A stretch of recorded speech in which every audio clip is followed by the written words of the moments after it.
I want to also say to you, Madam Chair and members, that given that obviously a lot of folks are gone, this being a Friday, I want to thank you for being here and convening this hearing. Some people have looked at this hearing, Madam Chair, as an opportunity to play gotcha with the governor. Others consider it clearly to be unnecessary, and they would call this Monday morning quarterbacking. I believe that neither characterization is true.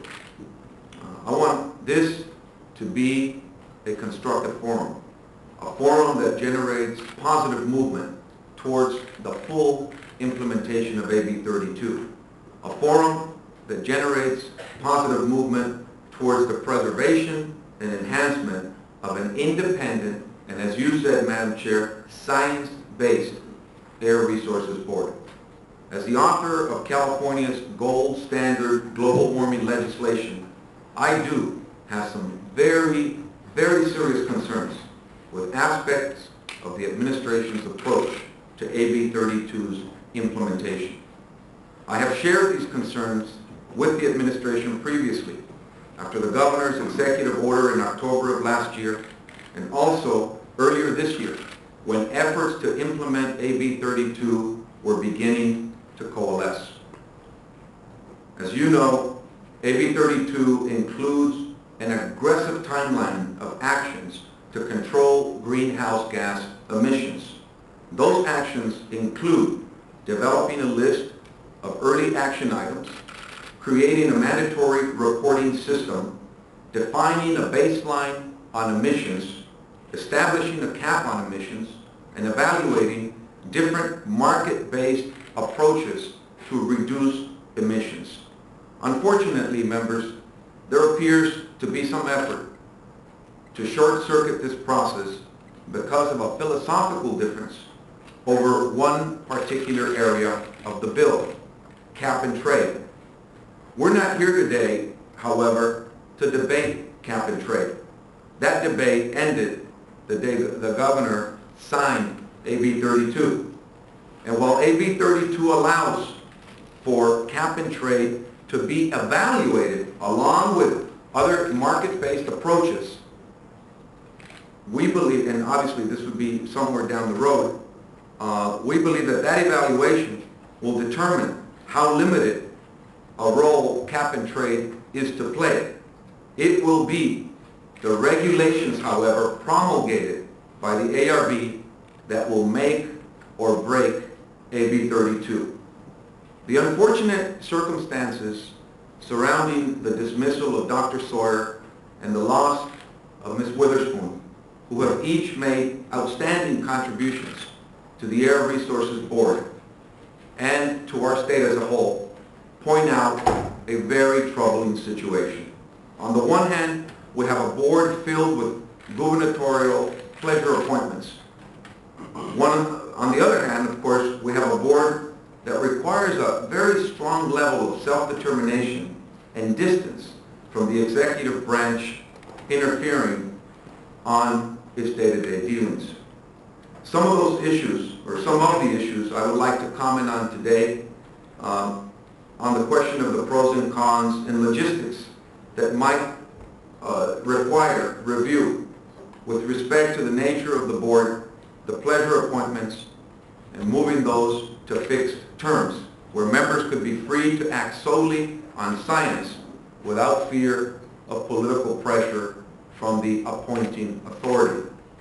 Additionally, I would like to see an exploration of ways to ensure that all communications between the executive branch and the independent board are on record and are in the public domain.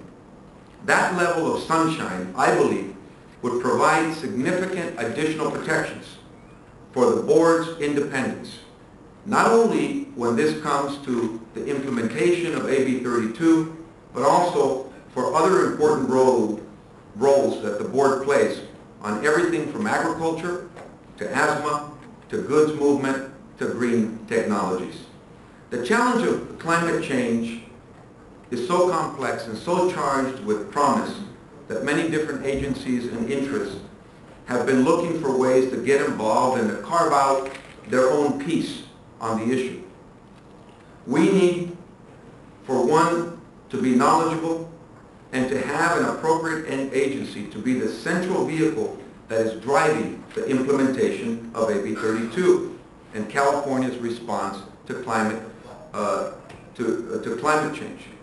In writing our bill, members, we chose the Air Resources Board as the vehicle because of the agency's historic independence and placing science over politics time and time again.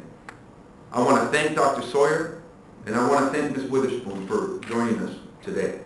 I want to thank them for their outstanding service and frankly for the gracious way that they have handled this particular situation. And I understand they've reached out to Board Chair Designate Mary Nichols already. And I believe that that demonstrates that we're putting, at least the two of them, are putting the interests of California before their own personal interests. I look forward to watching this committee conduct this hearing. I must say I am a bit disappointed that the administration didn't send a cabinet level member to this important committee to express the respect that the members of this committee and the Assembly deserves. That is not to say, however, that we don't look forward to hearing from the people that are going to be speaking on behalf of the administration. I want to thank them for being here as well. I want to say that I look forward as well to watching the Senate proceedings involving Ms. Nichols next week.